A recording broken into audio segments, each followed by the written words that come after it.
Happy holidays. It's me again, Daniel.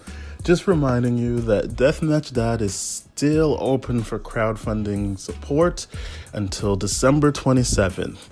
So please hit up the link on your phone, on the website, Google Deathmatch Dad Indiegogo, and support in whatever way you can. There's great prizes for supporting, and there's just the great feeling of helping out two independent filmmakers get their dream realized. Thank you very much, and enjoy Ben and I talking about the Rise of Skywalker. Is that what it's called? Yeah, Rise of Skywalker. Good luck. Goodbye. Ladies and gentlemen, ATDF everything in that shelf presentation.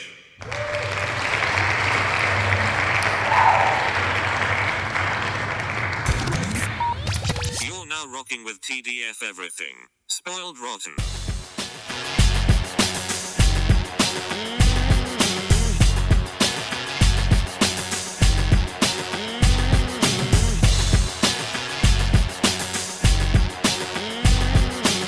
Spoiler alert. Welcome back, everybody. Hey. It's me, Daniel, And band on Spoiled Rotten, on that shelf. on a mic that's too high for me. All right. Yeah. So, as you can see from the list, or the title, we're talking about The Rise of Skywalker. But as we always do on our end of year, this isn't the last episode, but the end of year episodes, we go through all the movies that we reviewed on this year's episodes. Yep. And rank them worst to best. 2019 episode. So think of this as Endgame, and then next week's episode as Far From Home. That's a good way of looking at it. All right. Exactly. So, and I will say what episode so you can listen to our full reviews there, just so you can have more context. But do you want to go first, or should I go first? Yeah. So what we're doing, Daniel and I, we are ranking the top 8 movies from 8th to 1st. That's obviously, because that we'd be psychopaths to go like, this is our favorite one, and then you not care about the rest of it. Exactly. So we want to build up some tension and suspense and all that kind of stuff. So my number 8 of 2019 is Hellboy. Yeah, mine too. Yeah. I didn't think that was going to be It wasn't gonna. I'm like, how far? Like, where would that be? It was not even debatable in my mind. For me, it's not. I don't have a connection with the character. I don't understand that kind of thing. I just didn't think it was really, really well executed. No, it's not a well-executed film. No. And if you want to hear more about that, please go to episode 85 of Spoiled Rotten. It's on that shelf. It's on tdfeverything.com/spoiledrotten. Yeesh. But yeah, we did not care for this movie. Nope. And if you want to know why, please listen to that episode. Yep. Had high hopes for it. Really did want to. I firmly believe like, oh, this reboot's gonna be cool and like all that kind of stuff. Because of David Harbour. Yeah. No, not just because. I just thought like I like that guy. I'm usually on board with him. So like, yeah, I like that guy a lot. Not just because of David Harbour, because I thought Ron Perlman's was really, really good. Yeah. It's just I thought this material would be a little bit darker. And for for what it was, and that's me and darker context materials or narratives, I just generally follow those a lot better than like lighthearted stuff, which is what I thought the Ron Perlman stuff was. Fair enough. All right, what's your number 7? Number 7 is Shazam. I figured that would be that. Yeah. Since I don't have the same number 7 as you, I'll let you keep going. Shazam's just one of those movies where it's DC's step in the right direction with fun. It was fun and all that kind of stuff, but again, not having a lot of connection to that character. It's just one of those things where I'm like, whatever. And also, like, I have this weird thing. I don't know if anyone else in the audience has this, but anytime anything is shot in Toronto, it takes you out of it. It pulls me out of it immediately. I love it. Like, I'm always like, yes. Yeah. I know that place. I Yeah. know that place. I like it. When I was taking some auto mechanics courses this fall, just for adult learning and all that kind of stuff, and it was at Danforth Collegiate. I'm like, oh, this is where they shot it. Yeah. Okay, cool. This is where they shot it. Wonderful. It just at first when like one of the Resident Evils was like, oh, that's City Hall. This is sick. I was like, oh, I don't think Or I like can the enjoy first it. X-Men when you're like, oh, Yes. look, fucking Union Station. It's Union Station, or like, Yeah. it's anything like that. It just pulls me out of it entirely. So it's I don't know why. I just really like it, but you're not alone. I feel like Yeah. a lot of people get pulled out for that, and I feel bad for people who live in LA. Yeah. Yeah, or New York or something like that. Yeah. Or, I wonder if it happens to them. Like, tweet at us if that's the I case. was just listening to a podcast where someone was saying they were watching the movie Brick, and they Mm-hmm. were like, it's just weird that like I live right next to that like underpass. Right. Like they're like, nah, it takes me out of it. I'm like, I would love it, but whatever. Yeah, I feel like the people like living near the Joker Brooklyn Bridge steps, or not that's Brooklyn the Bridge, Bronx. the Bronx Yeah. steps would be Well, that's feeling the exact that's same way annoying for different reasons. because Yes. everyone is coming there to like do their version of it, and I'm sure if you live there, you're like, fuck off. Yeah. Like, you didn't care about this before. Like it's not like these are like not known steps. Yeah. But yeah, my number 7 is Glass. Oh, really? Yeah, I really like the movie. I It's think surprising it's so of low the- on your list. Of the movies that we're talking about, the only one I didn't care about was Hellboy. So that should give you some context. Right. Now, at So this was point- very hard to rank for you. Yeah, kind what of. you're saying, I I mean, think. I might switch things around. Not today. I'm gonna stick with what I did. Right. But I mean, if you talk to me in a week, maybe I'll feel differently. Probably not about Glass, but like, yeah, I think for me it worked really well. But I feel like there was a lot of like acrobats you had to do to like defend some of the decisions in it. I Yes. like that, but I understand that like with some time away from it, I'm like, yeah, I'm not like I don't feel like defending it like some of the other ones. Even though I do genuinely like it. Yeah, the only movie I don't like is Hellboy on this list. So like Right. at this point, we're just talking about least favorite to favorite. Right. But yeah, Glass is episode 80 and Shazam is episode 84. If you want to hear our things about that. Yeah. All right, you're number 6. Hobbs and Shaw. Yeah, I don't have the same number 6 as you. Yeah. This movie should have been lower on this list from a filmmaking perspective, but for a pure, I'm going to strap myself in, turn my brain off, and have a shit ton of fun. This movie just kills it. It's just the most ridiculous thing in the world. Yeah. It's what I love about the Fast and Furious franchise, and it was a breath of fresh air to see this kind of dynamic played out with the Hobbs and Shaw kind of stuff. So Yeah, I really- really liked it, for sure. I guess I just won't say anything about the movie unless. Yeah, go for it. What's your my 6? number 6 is Captain Marvel. Oh, yeah. Again, we're not talking about movies I don't like. We're talking about movies I do like. I think the problem with Captain Marvel is the overall underwhelming feeling I think we both had. Again, episode 83. If you want to hear that, I thought that it was another example of, what people complain about MCU for, it's like an assembly line type thing where like it really felt like that. Like you got those two directors who did things like Half Nelson, and then it's like that first bit of the movie where like I don't know if they were that invested in it because it just feels Right. like kind of like you're sleepwalking through stuff.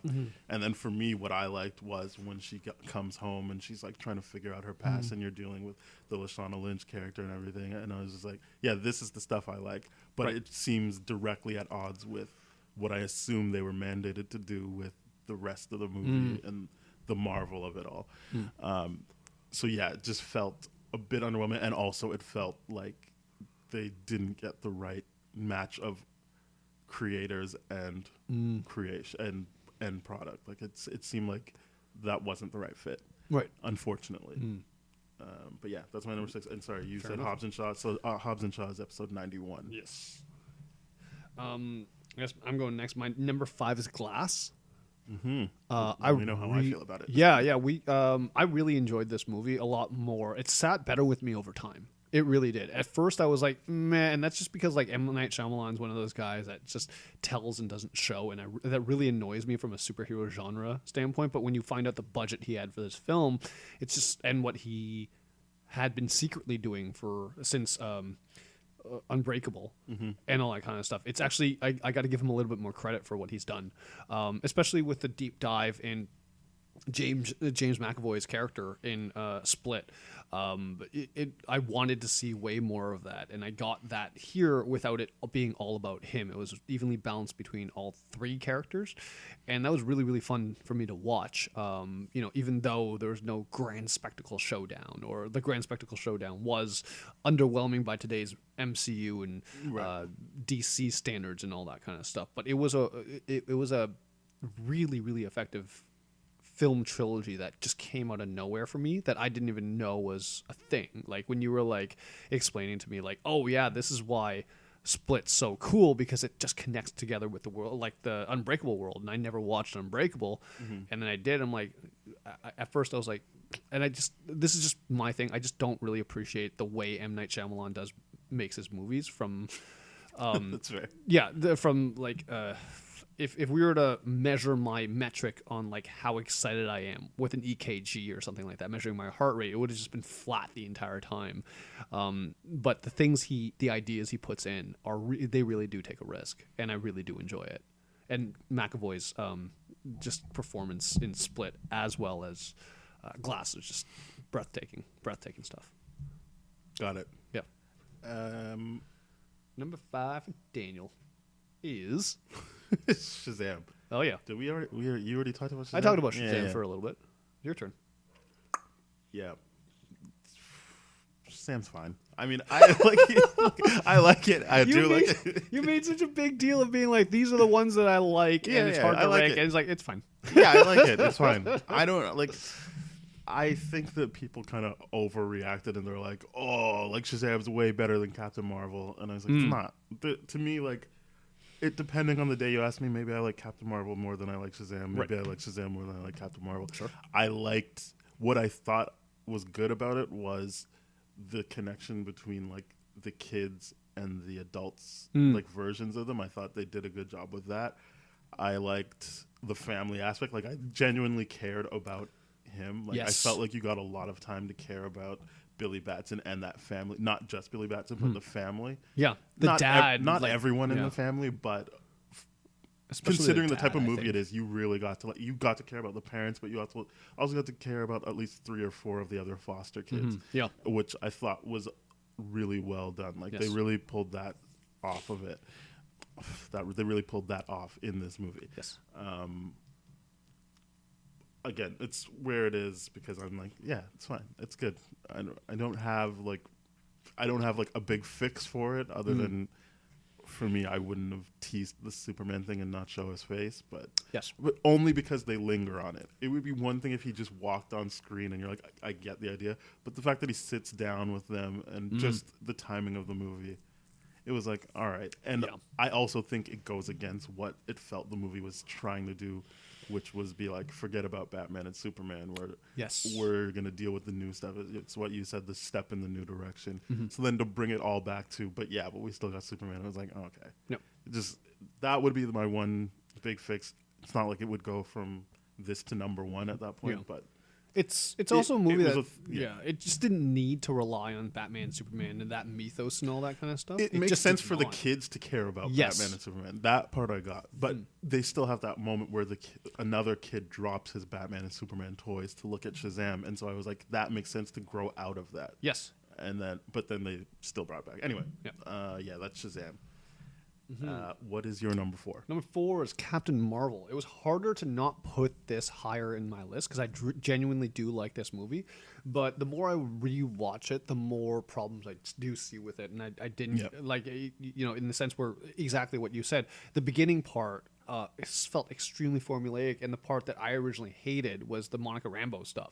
I'm like, no, that was actually the greatest part of that movie, and that relationship that they had, and all that kind of stuff. It was really, really good, and also it's the message behind that movie for so many women and oppressed people out there. That was really, really like that still holds true. It's just that my top 3 are just movies that I genuinely had difficulty being like, how do I put this above anything? So to not put Captain Marvel in my top 3 was genuinely shocking to myself. But for the reasons, it's from the movie making standpoint, and then the idea that it's a movie that has to play within a sandbox. It's limited in where it has to go and where you bring it.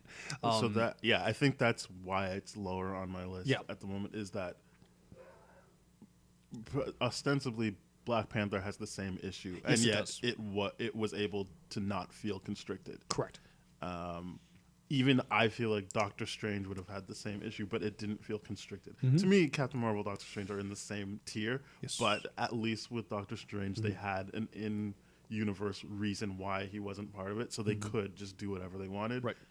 yes, setting it in the 90s gives them that out, but it still felt constricted. It still felt like they were bending over to like connect it to stuff. It really felt like they were bending over to connect it to stuff. The time period was restricted, and it was disappointing knowing that this was a movie that, because Captain Marvel primarily exists in space, that they could have really done a lot more of it. But of course, being that the most interesting stuff was back on Earth anyways, it was really interesting. But it was a nice little fun thing to be like, oh, that's how he got the name Avengers. But at the same time, I'm like, she was never called Avenger at any point in time. That was her plane was. Her plane was, but it was just like, what is it, like, whatever, Avenger, and then her last name. I'm just like, that's not a good nickname. That's not like. Oh wait, yeah, her name was Avenger. I forgot that. Yeah, you're right. Anyway, now I feel better about putting it where I put it. Yep. Are we on 4? We're on 4 right now. Yeah. Yeah. What's your number 4? That was Captain Marvel. That's me. Wow. Yeah. I'm following along great. That's all right. My number 4 is Hobbs and Shaw. Right. That's we already said what number, what episode Hobbs and Shaw is. 91. Yeah. I know people might be like, you're an idiot. That's fine. I probably am. But I like to judge movies on whether or not they're accomplishing what they're trying to do. And in that case, well, Hobbs and Shaw 100% is accomplishing exactly what it wants to do. At no point are they trying to trick me into thinking it's something deeper than it is. It's just watch these two idiots go on adventures, blow things up, drive around, defy shoot people. physics. Yes. Have ridiculous I showdowns. don't really like the ending of it. It seems like they're stretching it a bit too thin with the whole Rock chaining things together and all that. Because what I liked was they were setting up the whole, they had like a Home Alone setup of like, we're going to booby trap them. Yeah. And then I was like, I don't feel like we really capitalized on all of that. Like, I would have liked to lean into that and less on like, we'll just rely on the Rock's strength. But it was fun. It was exactly what it wanted to be. I thought I liked the cameos, Ryan Reynolds and Kevin Hart. Yep. I think there's other cameos, but I don't remember them. Those are the ones that when I was like, am I really putting this above Shazam and Captain Marvel? I was like, yes. For those cameos alone would make me be like, yeah, I'm really intrigued now. Like they've set up their own little world, and I would love to go back and see with it. And yes, if you want to hear what I didn't like about it, episode 91, as I've said multiple times, and you'll hear why it's not a great movie, even for what it's trying to be, but it still is the movie it's trying to be, and I enjoyed that. It didn't feel false at any point. My question to you is: do you want Kevin Hart have a bigger role in the next one, or do you think he's just like their Q, or isn't he? Isn't he like he facilitates things? He's not like he doesn't have to be like he's not going to be a part of the action team. No, that's going to be ridiculous. That can be part of his game. Unless he's like the Simon Pegg of the Mission Impossible franchise, where he's like doing that kind of stuff. That could be part of the game. Is always sidelining him while he's getting them whatever they need to do. That's right. I'm fine with that. Okay. I mean, I don't necessarily need him to be more a part of it, but that's kind of how things go. You always have like a team running. So yeah, cool. Yeah, I liked it. Very cool. Number 3. All right, we're in the top 3 now. My number 3 is Far From Home, the Spider-Man movie. We do not have the same number 3. Yep. Far From Home is episode 89. If you want to know about it.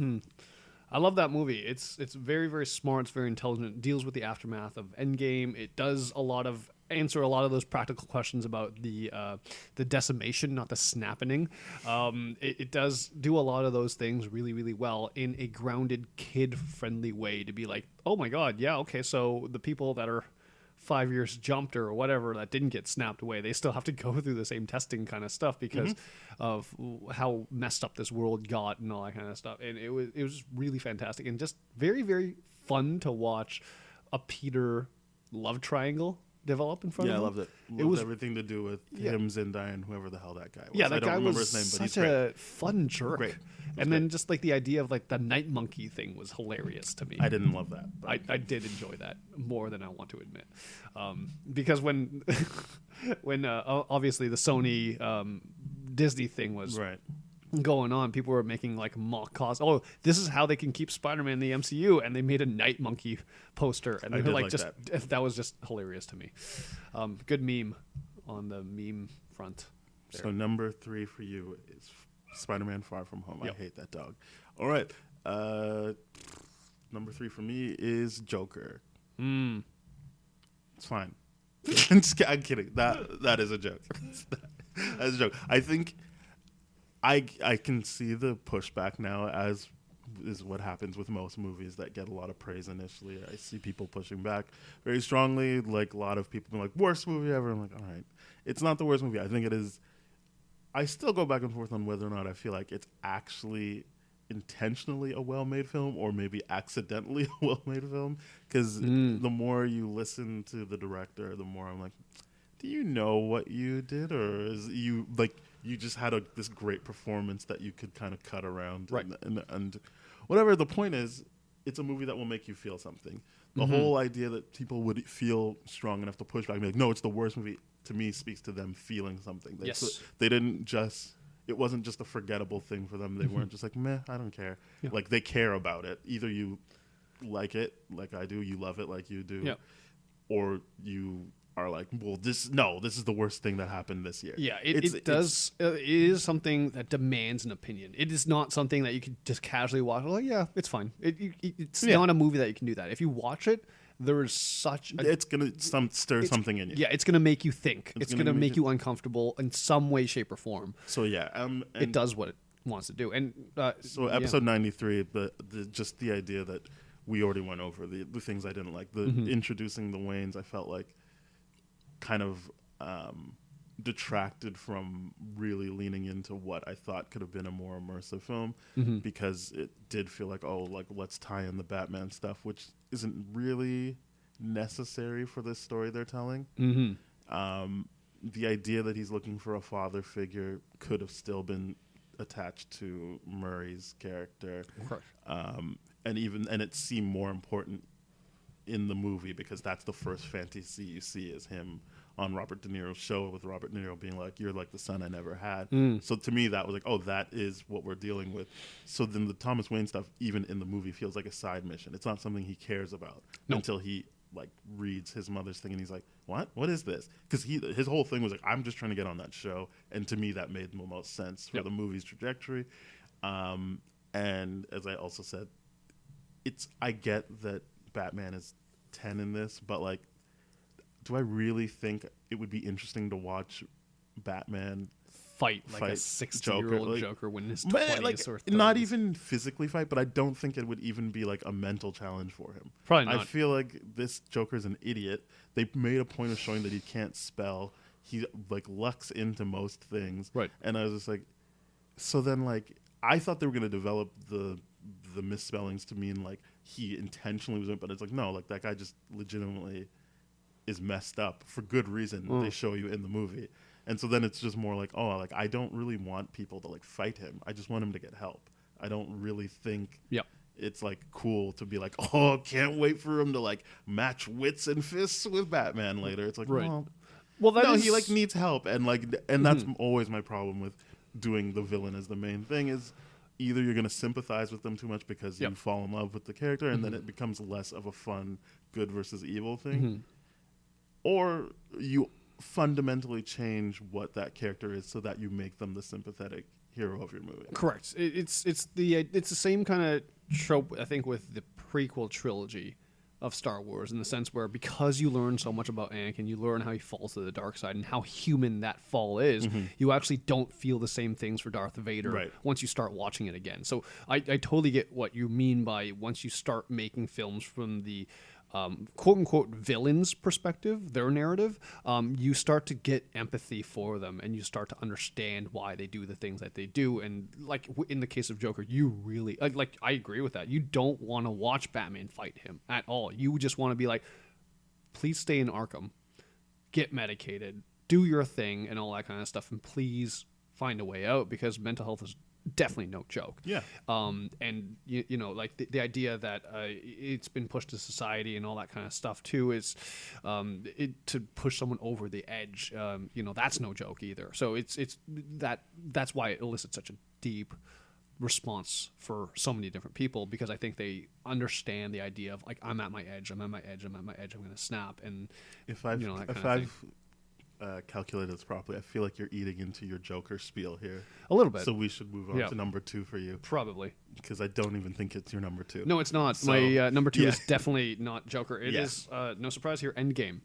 Endgame for me was not as well done as Infinity War. Infinity War was way, way better. That doesn't mean that I don't enjoy Endgame, because every time I watch Endgame, I still cry every single time when I see Natasha jump off the cliff, when I see Iron Man sacrifice and his funeral and everything. Like, I cry like crazy. It's a great, great movie, but I still prefer Infinity War better from the perspective of it was just the you got to see a movie where they got to function in different teams, and it didn't work out really well. It didn't work out in their favor, right?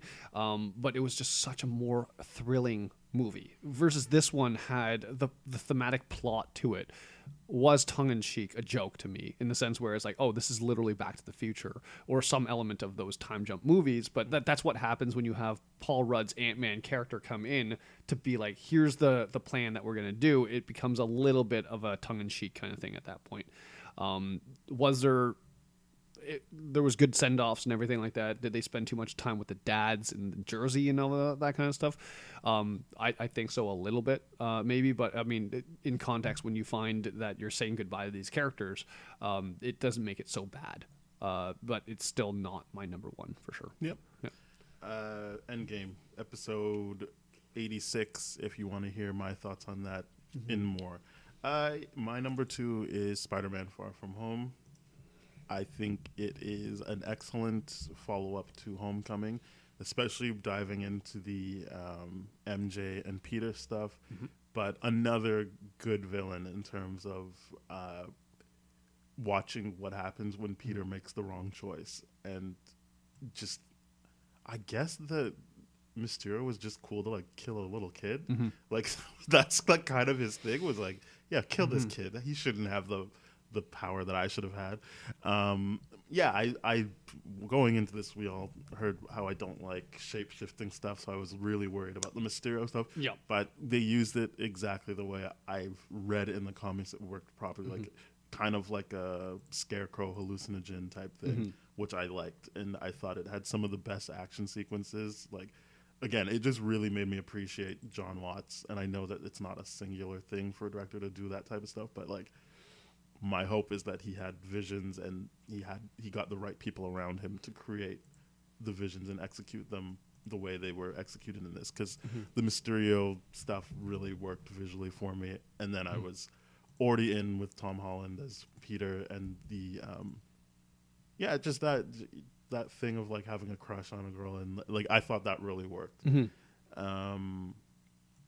And we got to see Ben Mendelsohn's Talos again, so that's nice. And that's a lot. Yeah, of fun. that was a nice little tie. It seemed to wrap up a bunch of stuff. Not even wrap up, but like incorporate a bunch of stuff. And unlike, I know I'm not trying to knock Captain Marvel, but unlike Captain Marvel, it didn't feel like it was boxed in. It just felt like these organic things that were coming out of playing in this universe. Yeah, and it's also sets up the very interesting thing that if Nick Fury is indeed on that ship. No, sorry, I'm confusing movies just because you say Captain Marvel. Never mind. Yeah, Nick Fury's on a ship at the end of Far From Home with the Talos thing, right? Yeah, he's that's on, Far From Home. He's on the sword ship.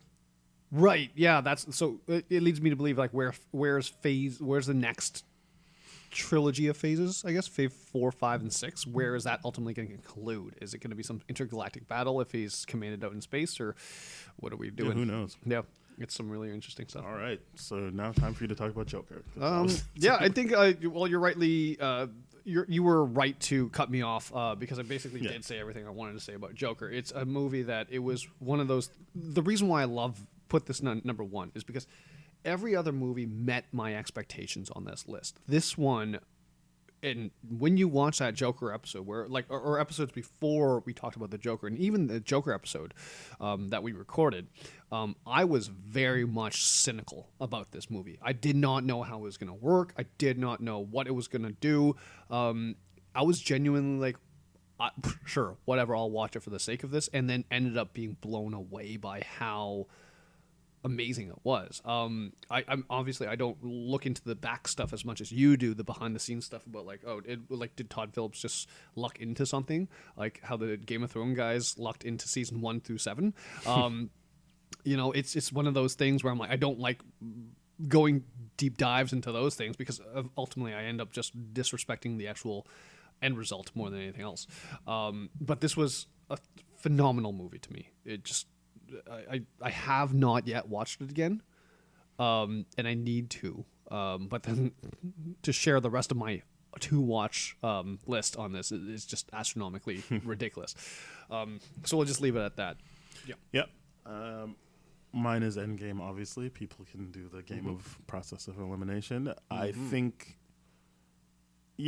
to rebut what you were saying, I don't see it as a tongue-in-cheek movie. I think that's probably part of the reason you're not enjoying it is because you're trying to fit everything into that Correct prism, Yeah. which seems like an odd choice because all of it is about catharsis.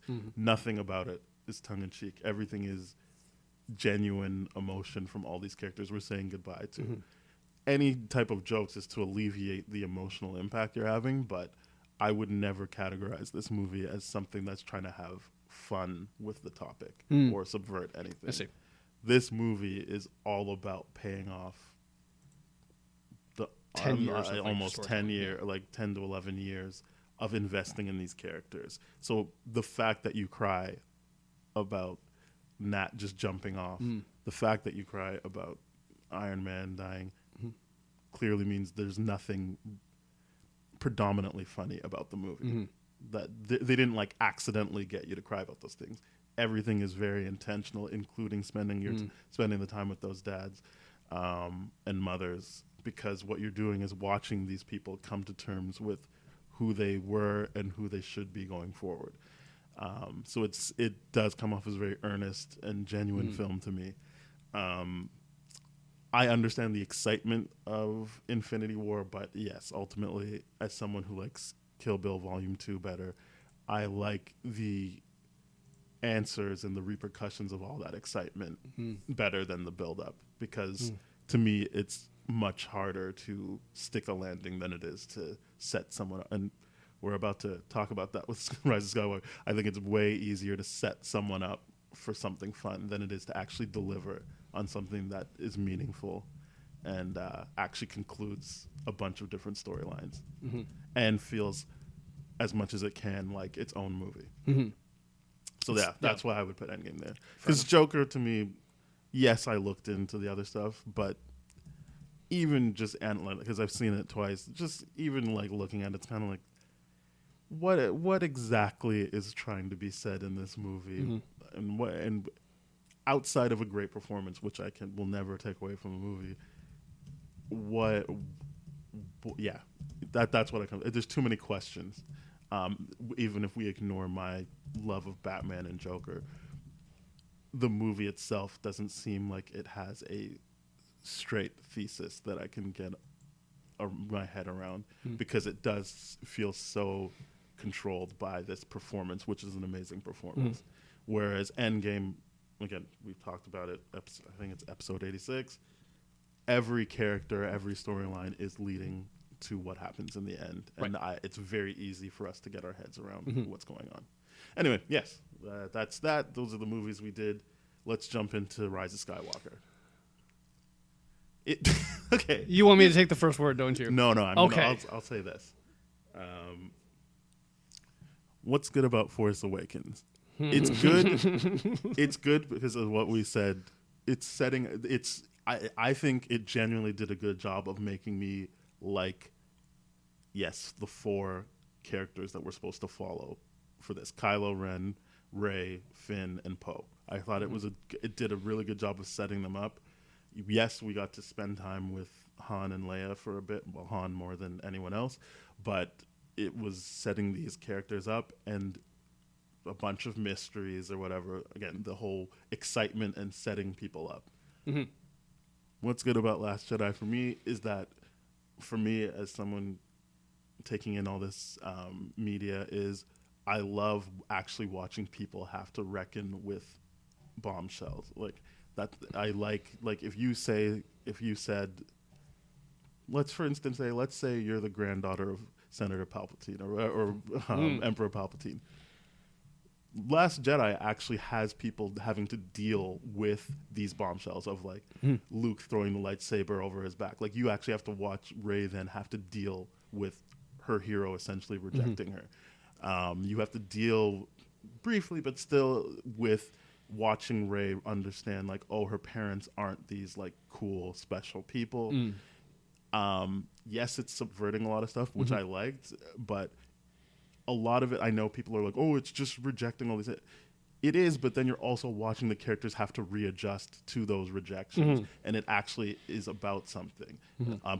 If we wanted to, I mean, we did this with Black Panther as well, but like for me, Last Jedi is don't get tripped up by the past. I don't think it's actually kill the past, but it's about acknowledging the past while also looking forward and not looking back and then getting tripped on that. Correct. And I like that. I thought that was a really good. But also, I think as we said on the Last Jedi episode, that kind of made it seem like that's the end of Star Wars. You weren't really going to need a third one after that, because all you would need to do is start something different after that movie. So then this brings us to Rise of Skywalker, where the issue is. We've got J.J. Abrams, and I'm not a fan of his. I like Force Awakens better than I like Last Jedi, but that's not his thing. He's not a finisher. No, he's not. That's not his thing. He's all about the mystery boxes, and to his credit, he didn't do a lot of mystery stuff in this movie. He still did with the Finn stuff that really annoyed me. The whole he's got to say something. It doesn't matter if I can infer what he wants to say. As I just explained, I like actually having those bombs drop and then watching people have to deal with that bomb being dropped. So that feels very unfulfilling, and we're on the last movie. What the hell are you setting up this secret for? Yes. There was other stuff that annoyed me, but so then we come to the big thing of, for me, a main reason this movie doesn't enter like really good for me is if you have something as big as she is Palpatine's granddaughter, he says that you basically imply it at the beginning of the movie. The rest of the movie, that doesn't really factor in. It doesn't mean anything that she's the granddaughter. So it's just JJ being like, well, no, I needed to pay off some secret that I set up in the first movie. Where it was like, we already dealt with that. It was fine, and it made sense for the movie. She is powerful, yes. She doesn't need to be related to someone else powerful. She could just be a new person that's powerful, making it easier to make more of these movies, because now we know you don't have to be related to this group of people. But he still brought it back, and it didn't even really pay off in a way that matters. Because you can have those same events play out in the movie without forcing the issue of her being Palpatine's granddaughter, because it doesn't mean anything throughout the movie. No, it doesn't. It's just a big shocking thing they say. I have different opinions on that. But I'm not saying how you feel about it. I'm saying obviously the intent is for it to be a big shocking thing. It's not like they've set that up. And that's the other thing. Nothing in this movie was set up earlier. No. It just feels like a new movie that they're like, well, and then they don't explain why Palpatine is like, yes, the Monahan guy is like, oh, it's sorcery and there's things only cloning Sith knows, technology, and only Sith knows. It's okay, fine, whatever. But again, this is a movie that's not interested in setting anything up or really dealing with what it does. It seems like every scene you're watching is just the action part of it. So having said all that, it's a very fun movie for me. It's not, but it's I mean, it's all action and fun. That don't get me wrong. I'm not sitting here being like, but then it becomes more of like a Hobbs and Shaw than it does. Yes, it does. Any of our top 3 movies. Correct. If we were to put this on the list of the movies this year, it would be shockingly low on the list for me. I did not like it, and that was hard to say. My final rankings not going to reflect my rant now or the things I'm going to say, but there's a lot here that, to me, you're absolutely right. We concluded that The Last Jedi was basically a perfect cap off on it. It gave everyone hope, except for the fact that, of course, the bad guys had not been defeated. That's the only thing, right? Right, like, but it's just you can then infer like, hey, like someone like that kid who gets the broom at the end, he is gonna grow up to defeat. Like he'll be adding to the ranks. He's of the people next who generation have of Jedi, and they've and inspired. And there's and all probably that kind of people stuff. like him all over the galaxy. Yes, you don't have to worry about. Yeah, The Last Jedi to me was such a good message in regards to. And I love Rian Johnson for this. The idea that it's like, hey, fanboys, I don't care what you want. This is where you've already got what you want. You had the original trilogy. You have that already. Rewatch that. Why are you asking us to remake things and then also complaining about it? This movie to me was, it's perfectly put where, this is why I don't respect people like this. If you try to make people happy, everyone happy, you end up making no one happy. Right. And this is exactly that case. It's the idea of like, hey, here's some nostalgia here that doesn't make a lot of sense. Here's a lot of things that, we have to retrofit her to be Palpatine's granddaughter now because like that's the like now you have a lineage thing going on in a world that like even the Sith and the Jedi don't believe in romance or recreation because of how unstable love is as a whatever. So it doesn't even make sense. The idea that, and I'm not just saying this because my theory was wrong about who Rey is. I'm not just saying that. It could have been like it was just the idea that there were so many things. I think it's fair for you to still criticize this. Yes. I don't think anyone should be like, oh, he's just mad he was wrong because no, I'm not. I think for the reasons I set up earlier, it is a use like it's sorry. Again, I'm not saying I think this is a bad movie. I'm saying it's a fun movie that doesn't live up to being the it doesn't. It's not like an. It's not the. It's not the saga capper. Yeah, it doesn't feel like that. It just feels like a bunch of stuff that happened. Correct, and that's my issue with it. It didn't seem like a finale. It was a finale because of the shots that they chose and all that kind of stuff. But it was just there's so many things about this where I'm like, you're setting up new characters. You're setting up all these new characters with no payoff or whatever, and you're giving them very little screen time to do anything. You're doing all this kind of stuff. To be fair to this movie, I feel like the characters they set up in this are definitely always set up as they're just going to help the main characters. Right. I don't think other than no, it wasn't other like than a Kerry situation. Russell's character, which I was like, oh, she's so cool. No, what is her name? Zori. Zori Bliss. I liked her until she gave Poe the coin, and I was like, oh. So we're just done with this because I was like, oh, cool. This will be a cool conflict because it's like here's this new to us cool character who gets shit done and like has that moment with Rey of like not that you care but I think you're okay and she's like well I do care so it's like yes she's helping illustrate the characters and where they are but she is her own person who has her own hopes and dreams of like I've saved up I've got this coin I can finally get out of here do you want to come with me and I'm like okay cool so then there might be some kind of the same way they did with Finn in Last Jedi of like, where's his allegiance going to go because like and that's what I liked about Finn we'll get to that later but like they could have done that with Poe where it's like for the whole time you're just like yeah he's just in on this but now you learn he had this whole other life and obviously he likes Zuri and it's like well what is going to happen with this but then she's just like no just take the coin I'm done I'm out and it's like well but that's like you could die now. Like there could have been some kind of tug and pull there, and it was just like, no, we just need to get on to the next thing because there's no time for any kind of development.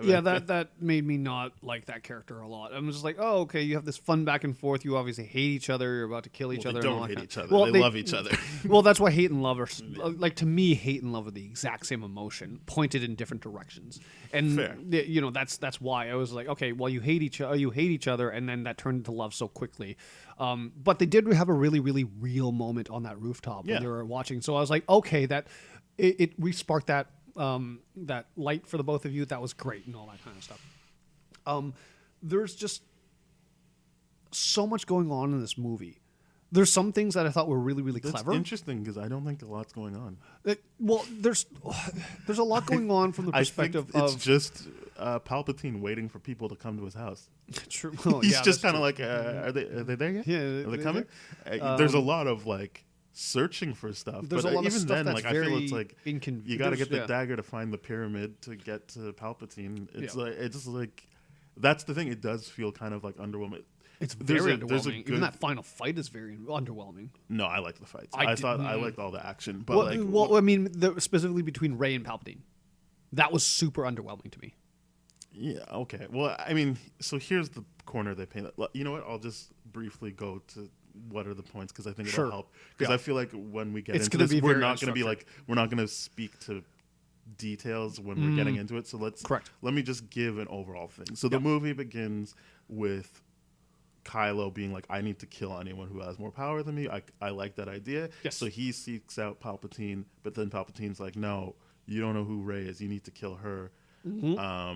So then we already know from Last Jedi. It's what it made me really like Kylo is that he's a very nuanced villain. He isn't just like he is still a villain, but he's not like, no, I'm just gonna kill him like because I need power. He's like, no, but I like Rey, and she wanted to reach out to me, so no, I'm not gonna kill her. I'm actually just gonna try and like bring her over. I get that that's still kind of like Darth Vader of like I still want to work with my son. Yes, but he isn't. He wasn't just like, yo, you're right. If she's your granddaughter, I gotta kill her too. He was just like, no, I'm just gonna get her on my side. We'll kill him. It'll be great.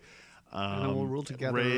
And Rey is working on trying to get in touch with the Force so that she can speak to the other Jedi. Finn and Poe are collecting secrets, and so they can defeat whatever the threat is. They learn the threat is Palpatine, so then they go on the journey to get the dagger, to get the pyramid thing, the Sith Wayfinder. The Wayfinder, which I'm just going to call it GPS. Right. And then that leads them to Lando, who has a nice scene there where he saves them and they talk, and it's nice to see him. They get captured. Yep. Some fun stuff with Hux and Pride or whatever the fuck. Yep. And then they break out of that, and then it basically comes down to Rey being like, I'm just going to go get Palpatine, and Poe and Finn trying to drum up support on the Rebel base to go and help her defeat Palpatine, and that's where we are. So the final thing with Palpatine, here's the thing that I feel like they painted themselves into a corner, was she gets there, and she is playing into his thing. That's the other thing I thought was undercutting the whole like rallying speeches. I'm like, but his plan is for everyone to go there so he can kill them.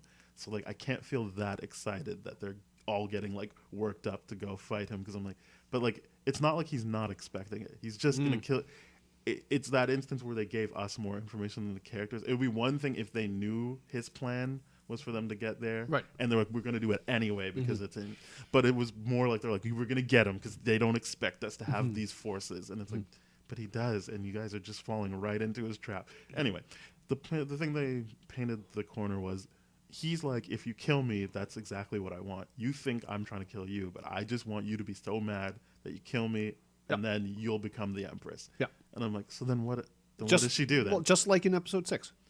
Right, but I'm like, well, then what does she do then? Because obviously she's gonna kill him. Well, I think originally is it just that she didn't kill him with hate? No, the plan was originally, yes, if you strike me down, my soul will now go into you. I firmly believe that was his original plan. Yeah.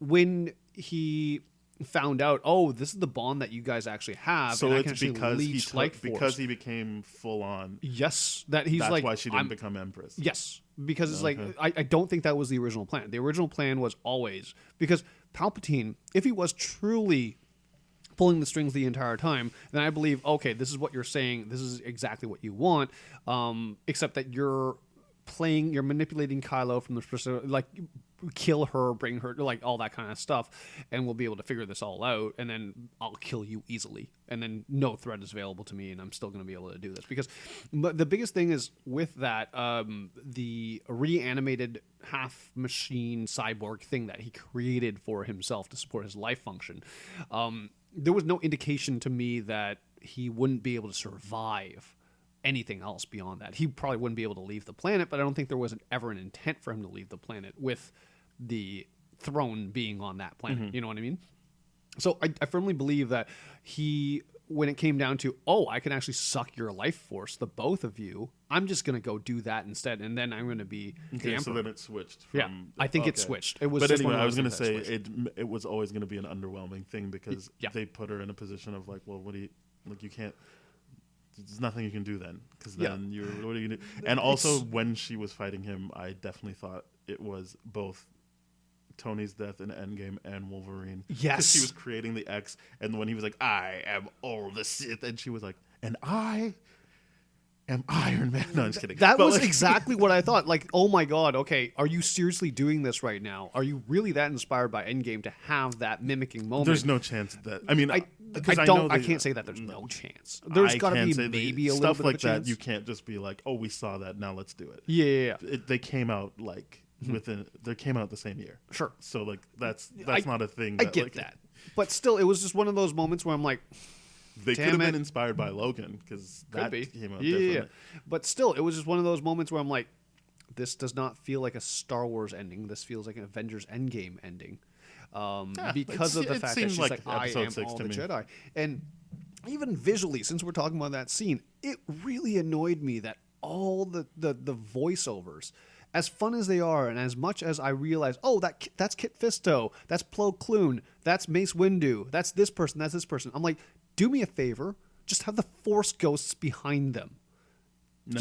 I would have liked the visual that way, because it would have been so much more thrilling to see, like, I am all the Sith, and then all the Sith masters from the expanded universe come in behind him and be like menacing, like from a visual standpoint, and then I am all the Jedi, and then have all the other Jedi come behind her and do the thing. And it was just like, that would have been cool. It wouldn't have made sense because, as we know, Qui-Gon's the one that taught Yoda and Obi-Wan and all Jedi after them how to do the Force Ghost thing, right? Because he couldn't do it. So it wouldn't have made a lot of sense to do that. But still, like, the voices, I'm like, oh, okay, if you pay attention, yay, that's Ahsoka Tano. She's from the Clone Wars. That's really, really cool. But then there's nothing else about that.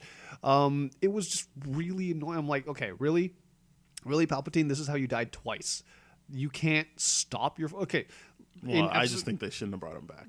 I agree. That was a huge miscalculation. It is a huge, huge issue to bring Palpatine back in the first place, not properly explain that in a really, really cool manner, except for repeating dialogue that you had in episode 3, where the dark side has many abilities that many consider unnatural. And I'm just like, that's it. That's okay. I'm really annoyed at that. And then the explanation that they gave on the Rebel Resistance side of things was basically the exact same. Oh, the Sith, we don't understand. So yeah, that's part of what doesn't work for them about the movie for me, is that nothing is developed, or like it doesn't feel like it was seeded or anything. Like this movie, I watch fandom. This guy Dan Murrell, Roth Cornet did their spoiler-free thing, and I think he put into words what I was trying to get out. Was he was like, I don't like storytelling that is, this was all happening behind the scenes and no one ever talked about it. Yes. If they knew about it. Yes. I really don't like. It's why I don't like Ocean's 12. Or, like, I know that's a silly, but it's like, well, if everything already happened, we're just watching them go through the motions. Then like, it's why when people are like, oh no, Inception was all a dream. Like, well, no, I don't want to watch people just go through the motions. Correct. Or like stuff was happening and I wasn't privy to it. Like, I want to actually see the stuff develop, even if it's not within this movie. It's not like you can go to Force Awakens or Last Jedi and be like, oh, I see why. Yeah. This all happened in it was Rise of Skywalker. It was like complete nothing retcon. Stuff is completely ignored, like the Rose stuff, or like I'm fine with that, actually. I'm not fine with it because she's still in, because it's symptomatic of what's the problem with the movie. Is they're just showing you things. It's very symptomatic. No, what I'm saying is either she's not in it at all, or you deal with the consequences of her dropping a bomb like "I love you, Finn" and kissing him. Yeah, that was never dealt with, and none of that is dealt. But that's what I'm saying. I'm not fine with her not having a lot to do. Right. I'm saying either you cut her out, yes, or when you show her, make it mean something, or give her a death scene or something like that. Well, and I'm not down for killing a bunch of female characters, but like I'm just saying I'm also not down with having them mean nothing. I'm just saying like a death scene would give her closure and all that kind of stuff. You can also have closure without killing people. True, but what I'm saying is exactly what I was talking about. Like, they say she's Palpatine's granddaughter. It doesn't mean anything. That doesn't affect how she operates. It doesn't affect how anyone else operates. Nope. And the thing too is the thing I hated about that too is just like, all of a sudden Force Ghost Luke knew and Leia knew, but this is the thing. Yeah, nobody said anything. This was all happening in the background, and nobody who knew talked about it. It was dumb because it was just like, oh, okay, so episode 8 Luke was like, who are you, Rey? And you kept pressing on about that, and you made it kind of funny. So, okay, yeah, that is pretty much nowhere on Jakku. But I'm like, don't tell me your Force Ghost. Like, what the hell? Like, this does not make sense to me.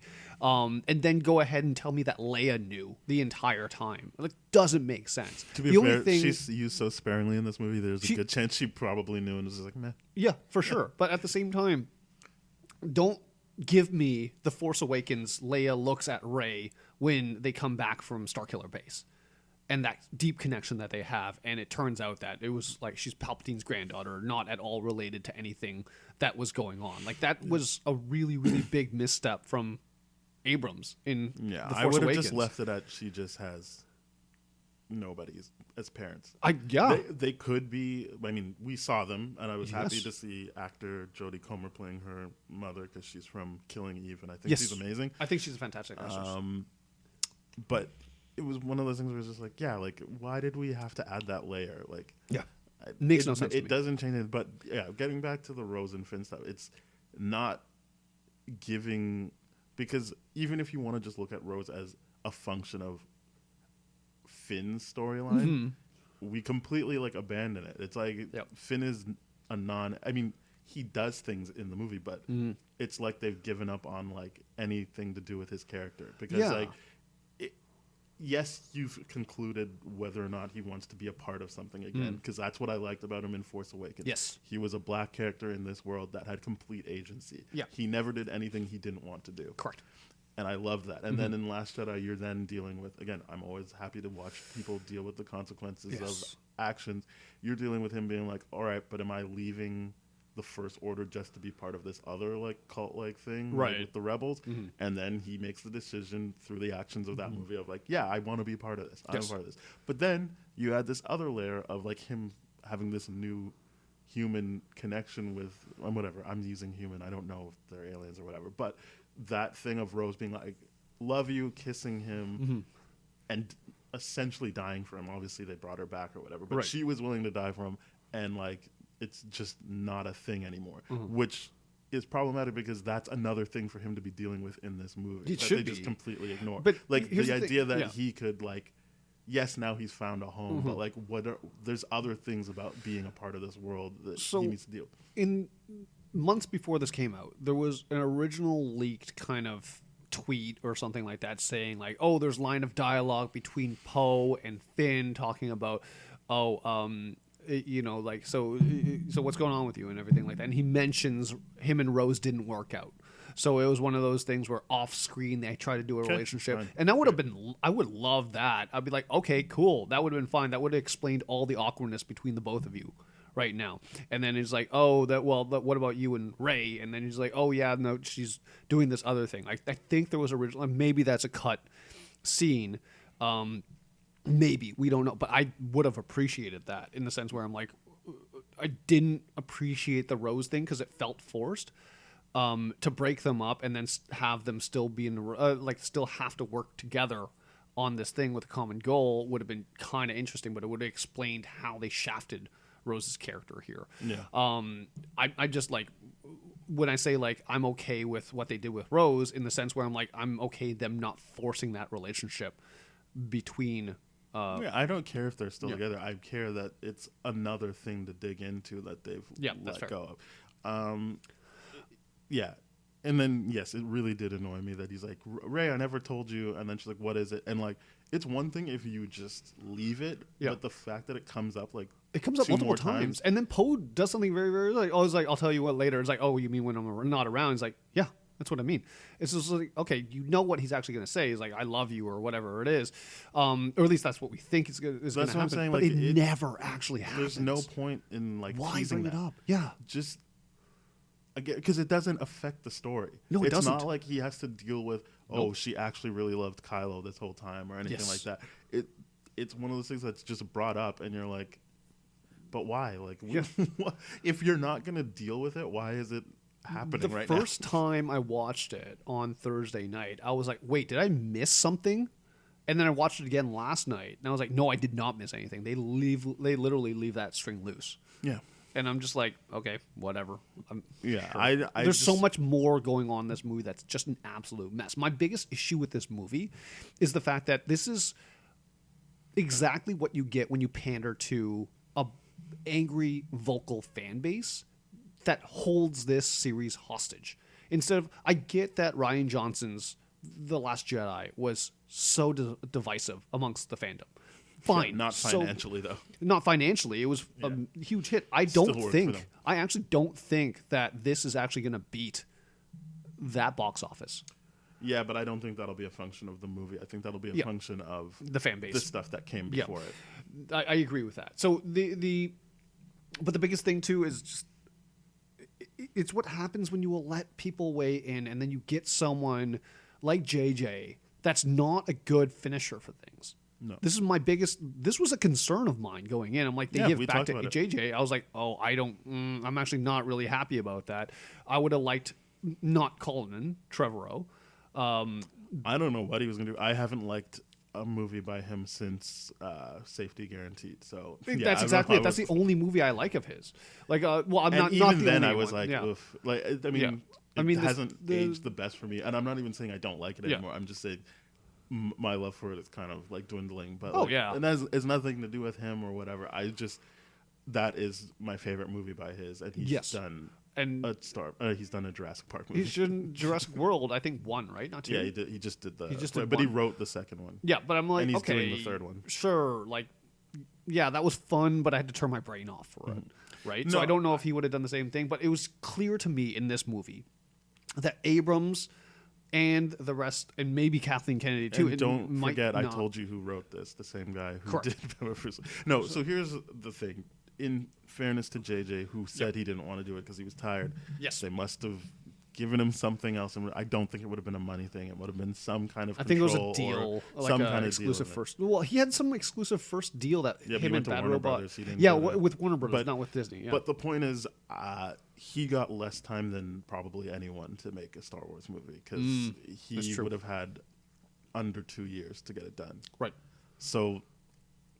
I mean, it shows, but so there's that. I will allow for that. I mean, no one forced their hand to make the movie come out here this time, but it happened. So I can't fully be like, oh, this is why JJ sucks. I can say, if you are giving someone less than 2 years to make the movie, then maybe JJ is the safe. High expectations too. Maybe JJ is the safe option because at least he did Force Awakens. Yep. And he's got the mentality of you shouldn't deny the fans what they want. I mean, he's still doing it with the mystery stuff, but this movie, to his credit, is the least mystery box movie he's ever done. Yes. I feel like there's no mystery behind this. It's very surface level. There's digging, but it's not worth digging for. It's one of those things. Yeah, it was just. I mean, there's certain things about this movie that I did think were brilliant, right? So the idea that so General Hux, the way you liked that, I loved that. Are you kidding me? It explained so much about his behavior in The Last Jedi. I disagree. I thought it was like, this makes sense to me. But what it does do is it makes Snoke and it makes Kylo look weak from the perspective of you couldn't feel that he was the traitor. You couldn't figure that out. Here's the thing. This is exactly why I think that was a bad move, because nothing about that was seeded earlier. You can say, oh, I get it. So his explanation of I don't care if you win, I just don't like Kylo. Yes. Fine, but you can't introduce that in one scene. You need to build that up in this movie. Yes. That his growing frustrations have led him to that. But by the time the movie started, he's already the mole. He's already giving out the information. So I think it's bad execution on a good idea. Yes. But I don't think it explains anything he was doing before. Because to me, Last Jedi Hux would have just been trying to make a power play within. He wouldn't be leaking information. He would just be trying to get other people to be going against. Actually, Kylo. That's true, because in The Last Jedi, in the throne room when Kylo's passed out, he holds a blaster for a little bit and actually debates whether or not I'm going to shoot him and just that's what I'm saying. He wouldn't be like, oh, I'm just going to work with them. Yeah. He would have been like, I'm just going to work within this group to fuck him up. But at the same time, I don't know if I agree with that, because within the First Order, that hierarchy and all that kind of stuff, he would have been snuffed out as traitor right away. So he, in my mind, he would have had more success bringing Kylo Ren down from outside as opposed to inside. I get that you're using logic here, but what I'm saying is what the movies have set up is that he's constantly at war with Kylo on how to do things. Yes. So he could very easily get a faction of people to be like, don't you think it would be better if we did this? It's the whole reason they have that scene where General Pride is like, this will make up for the whole Star Killer debacle, because already within the First Order there's two factions. There's the people who believe in using the Sith, and there's the people who are like, no, we're military, let's just use the machines.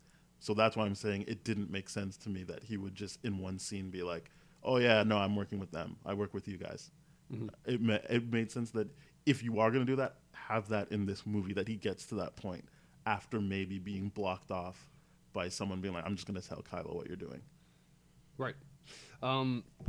Yeah, it's I good idea, maybe bad execution. That could be said about a lot of this movie too. But again, I'm glad that as I told you, I think before we started recording, I knew exactly every story beat 2 weeks before the movie, and I was like, I already knew that was going to happen, so I'm like, okay, good. Yeah. So I'm glad I had time to like. Yeah, I didn't have the liberty of doing that. I did not want any of this spoiled for me, even though some of it was like like Ben Solo's turn to the light, even though predictable, was still spoiled for me because of the leaked image of a screenshot. Of, we got to get into the Ben stuff. Yeah, I mean, Ben Solo is the best part about this movie is still the dynamic between Rey and Ben. I will agree with you in the first half of the movie, and then it gets tiresome. I think because we've had 3 movies of exploring this. And it just kind of but went I think nowhere. once they start like killing each other and bringing each other back to life, I'm like, all right. I agree that the force healing thing was a little bit. I'm not mad at the force healing. I'm saying it's a weird thing to have her stab him through the thing, ostensibly kill him, bring him back to life. Then she dies, and then he brings her back to life, but then he dies. I get that maybe it took more effort for him to bring her actually back to life than to just heal her, but it was like, you're kind of like dwindling away the goodwill that you've set up with this stuff here. I did like him doing the Ben Solo thing and coming in acting like a Solo. Yep. So no lightsaber, no drapes. He just kind of looked like Han for a bit when he was back on Exegol. I liked that. Mm-hmm. And I did like every time they used, I've heard it called like Force Skype, where they would like kind of just call each other and be like, hey, like just checking in here. Because I liked the idea. At first, it kind of bothered me the first time I watched it, but then the second I was like, I like the idea that they don't actually know exactly where they are. Yes. Until something moves in the area. Until they interact with the environment. So I was like, I like that. So then when they have that thing, it's the second time when she's in his room. Yes. And she knocks over the Darth Vader mask. He's like, oh, that's where I like that. It's like he's not like, oh, I'll get you now. He's like, okay, got it, thank you. Yep. Or even the fact that he's like, hey, like you want to know what Palpatine really wants? I'll come tell you. Right. He's like, don't, stay there. I'm coming. Sure. I like, as I said, I like that stuff early on, but then they start getting into like this other thing where I feel like, to your point, they're trying to pander to the whole. What do they call it? The Kylo, like the ship, the people shipping Kylo and Rey. I think it's like called Reylo or whatever, like where you blend the two characters' names. Oh, or whatever. Right. But anyway, I feel like he was trying to pander to that. Yeah, he was trying to pander to that by doing the whole like, because like the movie doesn't seem that interested in like romance, so like that kiss is less meaningful than them actually having some kind of meaningful last words with each other. Here's the part that surprises me about this. I actually really enjoyed that kiss. I was just like, just get it over with. Just like do it at this point. Just do it. It worked for you. It worked for me. I don't think it's because a good use of time. I think. Well, I think I disagree. I would have hated dialogue. I like the kiss more than anything else. I like the fact that she went for the kiss. What does the kiss mean then? What does the kiss mean? And just know that I'm setting this up because I have a point. But what does the kiss mean once you see what happens after that? It doesn't mean anything. Exactly. So that's what I'm saying. The fact that he dies immediately afterwards does not mean anything. No, I'm not even talking about the fact that he deals. It's not like you watch her have to deal with, oh, the man I love died. She goes back home and then has this very much more meaningful hug and cry. Correct. With Poe and Finn. Yes. So for me, it's like, well, then what was the kiss for? Because that while people may have liked that idea and been talking about on the internet, isn't really worked into the fabric of the movies. So to me, that's a pandering moment of just they kiss because people have been talking about, they should get together. That makes a lot as more sense, opposed to what does that mean for these characters in this movie, not just in that moment, but in the story we're telling overall. That actually makes a lot of... That's a good point. I never really considered that. I was just like, you teased this for 3 movies. Just again, I don't think it was teased. Do it. I think they had a connection, and that was good. But no, I saw love there. I saw love there. Again, maybe because I wanted to see it there. Because you wanted to. Because for me, the connection is you're dealing with 2 people who've never really had a connection. You've got Solo who had people who loved him, but he felt alienated from them always. Correct. And then you've got Rey who was abandoned. So then you've got these 2 people who connect on that level. I don't know if that is a romantic love, but it's certainly a connection. And that's the one through line I'll give them for the movie is that whole through line of you could have reached out for my hand, why didn't you? Yeah. So that line about I wanted to touch Ben's hand, I didn't want to touch Kylo's hand. Yeah. That makes sense to me, but I don't know that ultimately leads to a kiss because she still has a strong connection with Finn and Poe as well. I'm not even saying those look like they were going to be romantic. No. But it just seemed like these are the connections we're bonding. And it ties into what Lando was saying about when Poe was like, well, how did you win? And he's like, well, we had each other. And so for me, that is what's seeded in these movies, is you need those connections. It's not necessarily a romantic connection, but certainly Kylo and Rey needed a connection, and they found it in each other. And that's what made it interesting, is that it wasn't an out-and-out love story. Yeah. It was more this light and dark fight between 2 people who aren't going to be like, well, no, I just stand for this. There was nuance in it, and they understood there was a lot of nuance in it. To me, I saw love because of my past and my history with trauma and all that kind of stuff, is that I find people that have been traumatized or something like that only connect romantically with people that have been traumatized. And Ben and Rey have both been traumatized in their past, which is why they are alone even though they're surrounded by people. Don't get me wrong. Everyone, and this movie makes it perfectly clear that everyone has a past, right? That whole scene with Zori is like, you used to be a spice runner, and then Poe just immediately goes like, and you used to be a scavenger, and you used to be a stormtrooper. We can do this all day. It's just like the idea of like, okay, you're going to put that line in, and to me, that said something. That said something like the idea of, okay, we're like, your past does not define you and all that kind of stuff. It said something, and it was conflicting with what Rian Johnson was saying, and it was like the whole... No, it doesn't. You just said it. Sorry, no, sorry. Your past that was, doesn't. Sorry, that was a different point for a different scene. So it's the idea that the past doesn't define. Like, okay, great, echo that. But the whole movie just it seemed, and someone on the internet said this, and I thought this was a really, really cool way of putting it. Really funny, but like comedic. It was like JJ made this movie because he didn't like the fact that Colin Trevorrow played with his toys. You mean Rian Johnson? Rian Johnson played with his toys. Yeah. And it was just I've seen that too. Yeah, and I'm just like, that's a really funny way of putting it, because it's just like there's a lot of scenes in this movie where it directly is like a middle finger to Rian Johnson's Last Jedi, in the sense where so when Rey's on Ahch-To again, throwing the lightsaber back, and then Luke's Force Ghost catches it and be like, you never disrespect the weapon of a Jedi. I'm like, you...